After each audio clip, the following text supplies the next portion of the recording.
¿Qué tal, amigos? Todo movimiento de independencia es en sí mismo un proceso revolucionario. Esa es la tesis que maneja nuestro invitado de hoy, Ignacio Camacho, en este libro, Cataluña, la herida de España. Acaba de ser recientemente editado por la editorial Almuzara, acaba de salir en las librerías y es la primera crónica día a día que tenemos de lo que ha ocurrido ahí, de lo que ha ocurrido esa crisis institucional donde España, como dice Camacho, ha estado al borde del colapso. ¿Qué tal, Ignacio? Bienvenido. Muy buenas, encantado de estar aquí una vez más.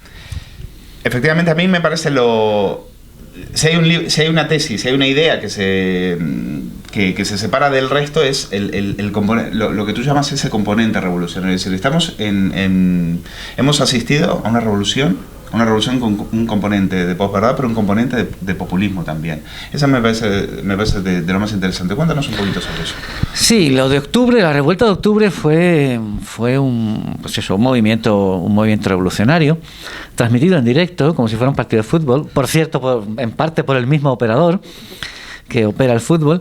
El mismo que cobraba en las entradas en la sala de prensa. El mismo que cobraba las entradas en la sala de prensa. Se cobra la entrada y a la salida. Y que tuvo un papel quizá más intenso de lo que parece en primer plano. Cuando invitó a cenar a Pablo Iglesias y a Junqueras en su casa. Efectivamente, de eso se habla brevemente en el libro, de aquella cena cuyos resultados sabremos probablemente después de las elecciones del 21 de diciembre.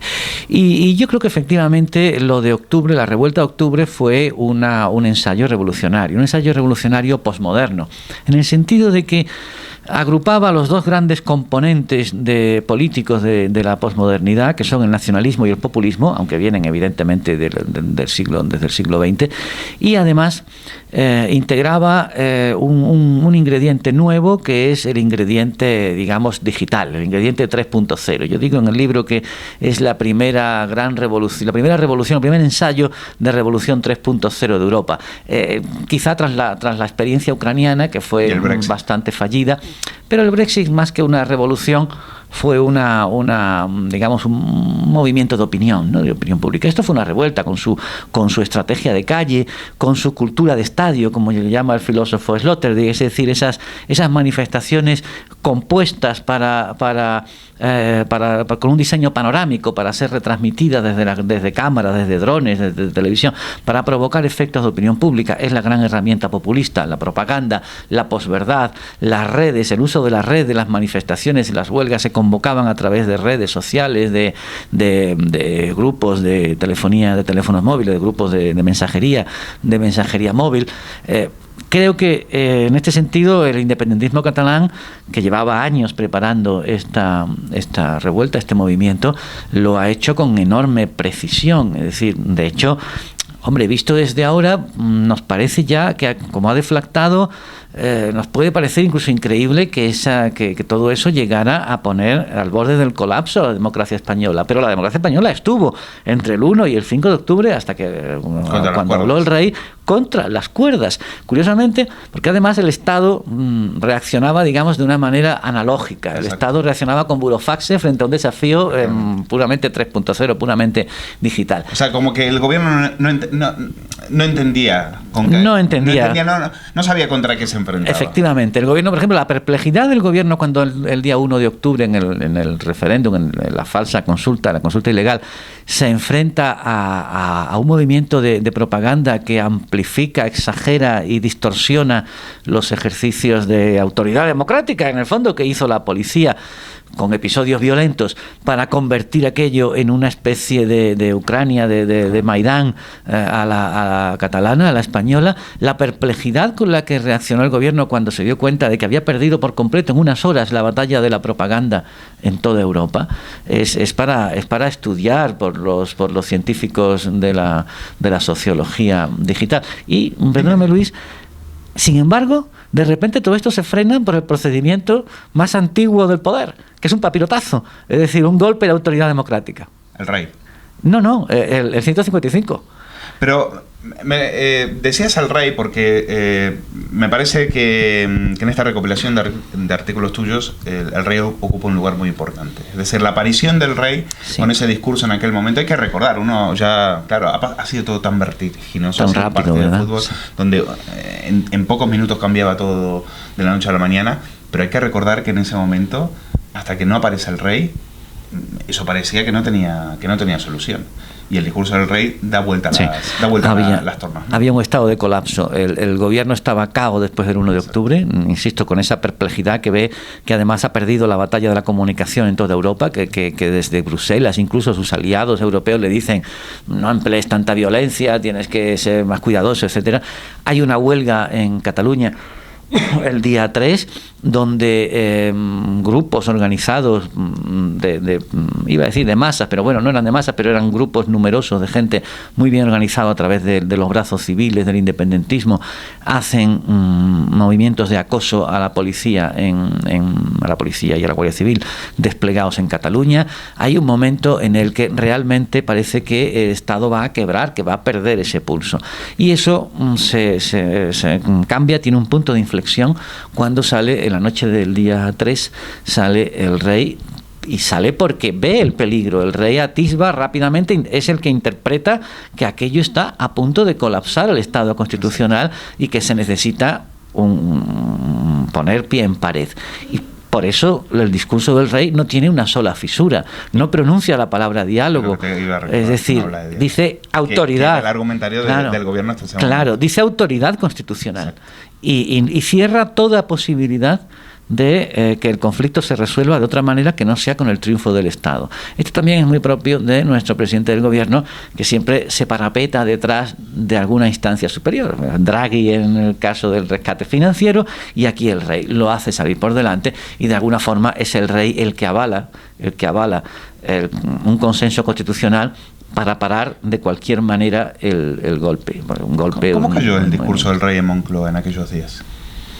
Yo creo que bien, hombre, evidentemente los discursos del rey, excepto el de Navidad, que es donde tiene un poco de más margen, y no todo, están visados por la Moncloa, tienen que tener el visto bueno de la Moncloa, y de alguna forma, no sé si se pactan o no creo que este fuera pactado, pero en cualquier caso al presidente del gobierno le convenía mucho que fuese el rey y no él el que diese la estrategia ante la nación. Por una parte, una nación que estaba perpleja, en zozobra, en un estado de ansiedad grande, el rey como figura institucional. Además, esa posición de alguna forma obligaba también al Partido Socialista, a los ciudadanos, a los partidos constitucionales, a cerrar filas. Es decir, el rey creó ese bloque constitucional que en ese momento tenía fisuras, tranquilizó a la opinión pública española. De alguna forma fue inevitable, lo digo en el libro, fue inevitable la comparación con 37 años atrás, aquella salida de su padre la noche del 23 de febrero de 1981. El rey se jugó la corona en ese momento. El rey de entonces y el rey de ahora, los dos se jugaron la corona. Yo titulé en el periódico el artículo que el rey había puesto la corona encima de la mesa, y bueno, evidentemente la ganó. No se podía perder, pero en ese momento el rey fue perfectamente consciente de lo que estaba sucediendo y de cuál era su papel, y lo ejerció hasta las últimas consecuencias.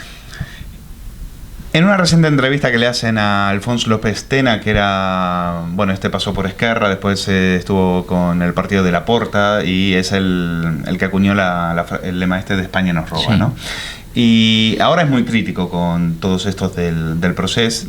Pero dice algo que no deja de tener algo de razón. Dice, es que todos estos no iban en serio. Todos estos trafican con la independencia, pero estos no quieren la independencia. ¿Tú qué opinas sobre Siempre eso? Se ha dicho que el independentismo es un negocio y la independencia una ruina. En ese sentido, ellos habían creado la gran patraña de España nos roba. Ellos siempre, el nacionalismo, que en el fondo no es más que un populismo, una variante del populismo, siempre necesita crear un enemigo, que es la gran técnica populista, la creación de un enemigo sobre el que se proyectan los males y se proyecta una acción política, una dinámica radical. El enemigo era muy claro: España nos roba. Después, durante la revuelta de octubre, fue España nos pega. Sí, ahora casi es España nos mata, porque andan diciendo que mata a Rovira y todo esto, o nos perdona la vida. España siempre nos algo. Lo que pasa, y esto también trato de recogerlo en el libro, es que como todo proceso revolucionario, y esto está estudiado desde la historia de revoluciones de Eric Hobsbawm, las revueltas son una dinámica que se descontrola a sí misma. Y llega un momento a lo largo de octubre en que el poder independentista de la Generalitat pierde el control y las plataformas civiles, ANC y Òmnium, cuyos dirigentes a día de hoy están todavía en prisión, se apoderan de alguna forma del control de la revuelta e imponen decisiones. Puigdemont no convocó elecciones el día 26 por la tarde porque se lo impidieron las plataformas civiles a través de una campaña de tweets, de presiones internas, la propia Esquerra Republicana. Tenía 1000 personas ahí en la plaza. Tenía 1000 personas delante, en la plaza, ¿no? Delante del Parlamento, gritándole. Es decir, de alguna forma, el sistema político catalán, que ha sido destruido en los últimos años por la dinámica independentista, por el llamado procés, esa deriva se ha cargado el sistema político vigente en catalán. No sabemos hacia dónde evolucionará, pero entre las CUPs, el poder que se le entregó, poder real que se le entregó a las plataformas civiles, la propia, el empuje de Esquerra, la corrupción que disuelve la antigua Convergencia y obliga a crear esta especie de partido que ahora el propio Puigdemont también ha preterido en sus listas electorales. Vótenme a mí, ahora vótenme a mí, es la lista del presidente y tal.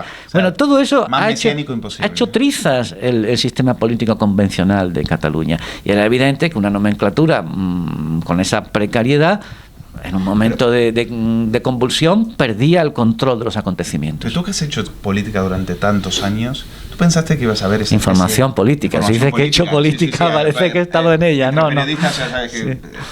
Pero me refería a información política.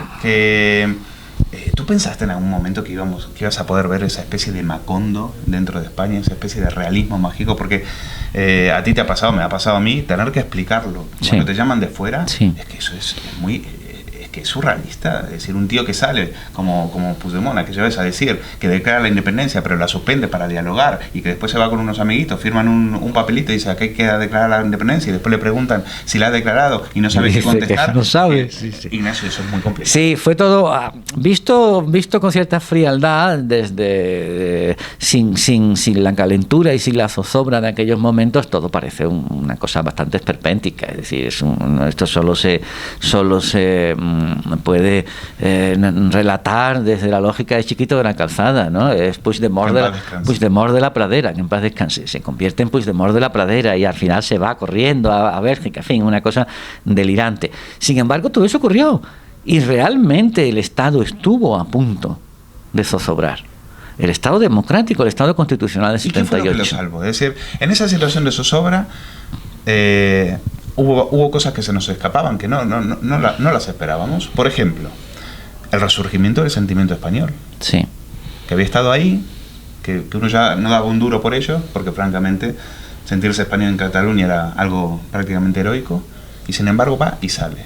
Y luego ver cómo a los populismos de tinte bolivariano esto les empieza a arruinar, les empieza a machacar, porque era efectivamente el escenario en el cual no querían estar, porque esto les retrata.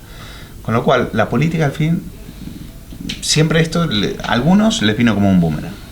Sí, yo pienso que aquí, antes preguntabas cómo habíamos podido llegar a eso, en buena medida porque el Estado minusvaloró desde mucho tiempo atrás, minusvaloró el proceso, minusvaloró la intensidad con la que el independentismo estaba trabajando para la creación de un estado de opinión, si no es mayoritario, pero a efectos de opinión pública y de control del poder es dominante en Cataluña. Se produjo una minusvaloración clara. El propio presidente del gobierno siempre pensaba el suflé bajará, estos se van a desinflar. Cumplieron una por una todas y cada una de sus promesas, incluida la declaración de independencia, aunque no fueron capaces de sostenerla más allá de 4 horas. Pero también ellos, su error fue que minusvaloraron la energía del Estado, la energía de España. Como dijo un presentador de RAC 1, despertaron a la bestia. Efectivamente, los países, las naciones tienen una energía invisible, una energía telúrica, que a veces, en caso de desafío crítico, se manifiesta. Y aquí de pronto ocurrió que hubo un rebrote de patriotismo espontáneo, popular, que está todavía expresado en esas banderas que cuelgan en los balcones y que durante el mes de octubre fueron millares y no en los barrios, no solo en los barrios acomodados de las ciudades. Y dices en el libro, a los revolucionarios lo espontáneo no les gusta nada. A los revolucionarios nunca les gusta lo espontáneo. Los espontáneos les asusta. No, digo en el libro que al revés, a los partidos, a los agentes institucionales no les gustan los movimientos espontáneos, ni siquiera aunque sean a su favor. Ni siquiera aunque sean a su favor, de tal manera que el gobierno y el propio PSOE lo vieron con cierta desconfianza. Solamente Ciudadanos ha sido capaz de alguna manera de encarnar esa bolsa de ira, de agotamiento, de cansancio, de hartazgo que expresaban las banderas, insisto, no solo en los barrios acomodados. Dos Hermanas estaba llena de banderas. Dos Hermanas, que es el gran feudo socialista de Andalucía, de Sevilla. Granollers está todavía lleno de banderas. Esto por un lado. En la propia Cataluña, este hartazgo despierta a esa Cataluña dormida, a esos catalanes aplastados, los inadaptados, que llaman los documentos independentistas, le llamaban los inadaptados al procés. Es decir, media Cataluña, la media Cataluña que iba a ser despojada de su nacionalidad. También despierta en dos manifestaciones que hicieron temblar al independentismo, porque era un factor con el que no contaban. Y tampoco contaban con que, a pesar del momento crítico por el que venía atravesando el sistema político español desde la crisis, muy golpeado por la crisis, sin embargo se produce alrededor del rey, insisto, se produce un reagrupamiento unitario, un consenso constitucionalista que permite la reacción, que luego al final fue bastante light, del 155, pero que podía haber sido, en aquel estado de opinión, podía haber ido tan lejos como el gobierno hubiera deseado, hubiera dispuesto. ¿Crees que vamos a tener, hablas de un 155 light, crees que vamos a tener una oportunidad de nuevo como esta, en la cual un gobierno pudo haber arrancado de cuajo toda esa estructura, sobre todo la educativa, la propagandística, que se ha instalado en Cataluña, que lleva instalada durante tantos años, y sin embargo el gobierno ha decidido dejar prácticamente dejar sus reservas militares, por decirlo de alguna manera, dejárselas impolutas, sin tocar? ¿Crees que se ha desperdiciado una oportunidad? Sí, en parte. El gobierno no tenía competencias, ni siquiera a través de la intervención del 155, para desmantelar, y menos en un plazo relativamente breve, el gran montaje de adoctrinamiento pedagógico que Cataluña, que el nacionalismo catalán ha montado a lo largo de 3 décadas y media. Sí podía efectivamente haber desmantelado con mayor intensidad las estructuras de propaganda y algunas estructuras institucionales tendentes a la creación de un futuro Estado que ha ido construyendo el secesionismo. No lo ha hecho porque no se atrevió, porque temían un Vietnam administrativo que al final, como hemos visto, no se ha producido, porque es que aquello se ha disuelto con una normalidad y una facilidad. Una vez más han escapado por las alcantarillas. Efectivamente, escaparon por las alcantarillas, porque en el fondo esa apariencia de pueblo en marcha era artificial, era una construcción posmoderna, era una construcción virtual, y en realidad no había tal. Sin embargo, el gobierno pues ahí tuvo miedo, el PSOE tuvo miedo y tiró del gobierno hacia atrás. Yo creo que ese desmantelamiento de las estructuras también mentales y por supuesto pedagógicas, institucionales y propagandísticas que el nacionalismo ha construido desde la época de Pujol, porque lo ha venido construyendo en silencio, aunque solo en los últimos años hizo un demarraje hacia adelante, eso solo se puede hacer de una manera, y es desde el gobierno autonómico de Cataluña. Y para eso hay que ganar unas elecciones. Y eso no es fácil. Y para eso se necesita el PSC. Para ganar unas elecciones se necesita el PSC. Un PSC que dices en el libro que no tiene dos almas. Que nos tenemos que olvidar. Que no hay un PSOE con dos almas. Entonces, ¿qué tipo de PSOE hay, Ignacio? Me refiero a que no hay un PSOE con dos almas. En el actual, en el sanchismo, los ha habido.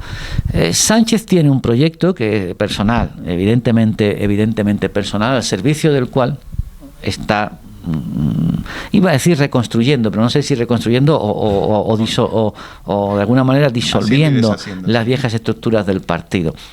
Hay que decir que permeado por las influencias que fueran, bien sus asesores, bien el rey, bien un ataque de lucidez, la posición de Sánchez en el conflicto de Catalán de Octubre ha sido razonable, responsable y lúcida. Gran jugada de Rajoy también traérselo a... También, la relación entre ellos ha cambiado y lo reconoce el propio Sánchez, relación personal, quiero decir. Y también la de Iceta. La posición de Iceta ha sido y está siendo en esta campaña una posición sensata y razonable. Ahora bien, pero acaba de pedir una deuda. Una quita de la deuda, porque hay que quitarle una deuda porque siempre va a moverse en un catalanismo avanzado. Yo creo que Iceta, no sé si sin saberlo o de una manera consciente, trata de ocupar en parte el espacio político que ha dejado la desaparición de Convergencia, o de la parte sensata o moderada, el antiguamente llamado nacionalismo moderado, ¿no? que era el catalanismo. Es verdad que en Cataluña sí ha habido dos almas del PSOE, el alma catalanista y el alma españolista. Lo que pasa es que el alma catalanista perdía las elecciones autonómicas muchos alcaldes y en algunos de casos PSOE bueno, efectivamente, declaradamente ha habido el de Terrassa, incluso ha llegado a dimitir. Sin embargo, el alma catalanista del PSOE históricamente perdía las elecciones regionales y el alma españolista, el alma catalanista del PSC perdía las elecciones regionales y el alma españolista del PSOE ganaba las generales. Ahora las pierde todas. Aunque Iceta intenta jugar veremos a Iceta también con una bandera de 14 metros, una bandera de España de 14 metros por detrás. No lo vamos a ver. Lo dudo. Bueno, lo vimos en una de las manifestaciones digamos, unionistas, como dicen los, constitucionalistas. Haciéndose un selfie con Arrimadas y con Albiol. Efectivamente, del cual, por cierto, se arrepintió, pero ahí quedó hecho.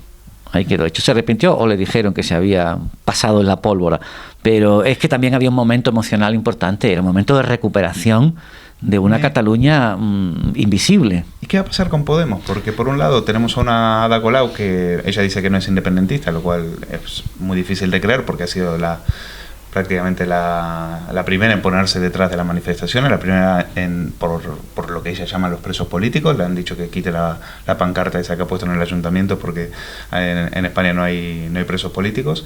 Ella dice que no es independentista, pero llora todos los días por los Jordis y por los que están ahora en la cárcel. Y por otro lado tienes a Pablo Iglesias haciendo una campaña diciendo que hay que conectar con España. Tendrán que conectar ellos porque los que estaban desconectados de España y los que decían que el himno era fachoso y demás eran ellos. Esa campaña de Pablo Iglesias es una campaña de reparación de daños, porque incluso él, desde su enorme soberbia política, se ha dado cuenta de los desperfectos que se ha causado a sí mismo, a su propia imagen, además, incluso más que a la del partido. Claro, Podemos vio en la revuelta de octubre un combustible ideal para su estrategia esencial, la que de verdad le motiva, que es el asalto al Estado constitucional. El potencial revolucionario que tenía esa revuelta lo intuyó Podemos y se sumó a ella, teniendo en cuenta además que la estructura política de Podemos, en el fondo, gran parte de su potencia se basa en coaliciones internas con movimientos, plataformas territoriales que van prácticamente si no al secesionismo, claramente alineados con el derecho a autodeterminación, etcétera, tanto en Galicia como sobre todo en Cataluña. Esa potencia es muy fuerte en Cataluña y Pablo Iglesias está coaligado con Ada Colau. Realmente la iniciativa en Cataluña la lleva Colau y no Iglesias. Entonces ahí perdió el control. Por una parte le gustaba, le simpatizaba de una manera natural con un asalto al Estado, y por otro lado el partido, Colau y su partido, su movimiento populista, lo arrastraban hacia un escoramiento hacia la facción soberanista. Eso le ha triturado en España, sobre todo cuando el PSOE supo ver la forma de poner distancia, porque, insisto, las banderas no solo estaban en el barrio de Salamanca, estaban en Dos Hermanas y en Granollers y en la España profunda, en Llobregat, donde fueron ahí Descansa, Errejón, etcétera, se dieron cuenta. Las dos manifestaciones de octubre. Efectivamente, y ahí están las encuestas. En las encuestas ha sido un golpe grande para Podemos. Yo creo que la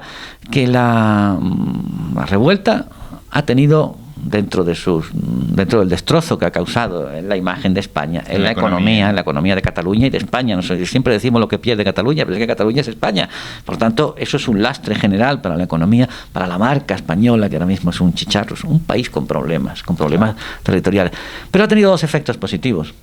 Uno, esto que hablábamos antes, esta recuperación de un patriotismo moderno, de un patriotismo que solo afloraba cuando la selección iba bien en el Mundial, no cuando iba mal, cuando iba bien y ganaba, y el afloramiento de una contradicción de Podemos que frena claramente sus expectativas inmediatas. La última, ¿qué pálpito tienes para el 21D? Ninguno, sinceramente ninguno. Creo que el sistema político catalán, como te decía, está destruido, está además muy fragmentado, que el independentismo de alguna forma está todavía inmóvil, a pesar de la derrota, a pesar de ¿Tú lo ves tan monolítico que esto no le va a pasar factura? En buena medida sí. Hay gente que se ha asustado del movimiento, otra gente, incluso los más radicales, que se han desenganchado un poco de sus propios líderes, diciendo no fuisteis capaces de sostener esto, no había plan B. Luego hay otra gente que se ha asustado, pero una gran parte de ellos, a pesar de todo, va a volver a votar a las fuerzas independentistas.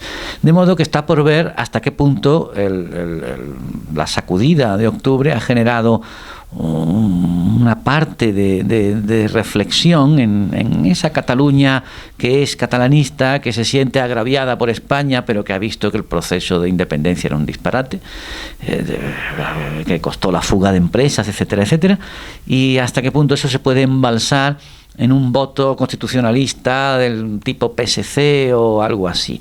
Pero no soy demasiado optimista. Para que se produjera una mayoría constitucional tendrían que movilizarse como poco 300.000 catalanes que habitualmente no votan en las elecciones regionales autonómicas porque les parece que es un coto del nacionalismo, que es cosa de los nacionalistas.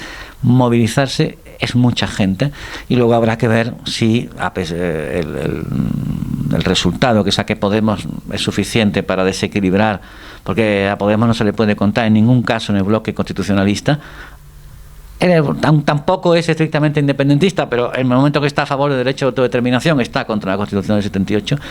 Ellos eran con Junqueras, eso está claro. Lo que pasa es que, desde luego, yo creo que el propio bloque de la independencia sabe que ha sido frenado y que a corto plazo no se puede volver a plantear esto. Entonces irán a otra estrategia en la que de momento los tiempos se van a dilatar bastante más. Es decir, se va a ganar tiempo. Las elecciones sirven para ganar tiempo.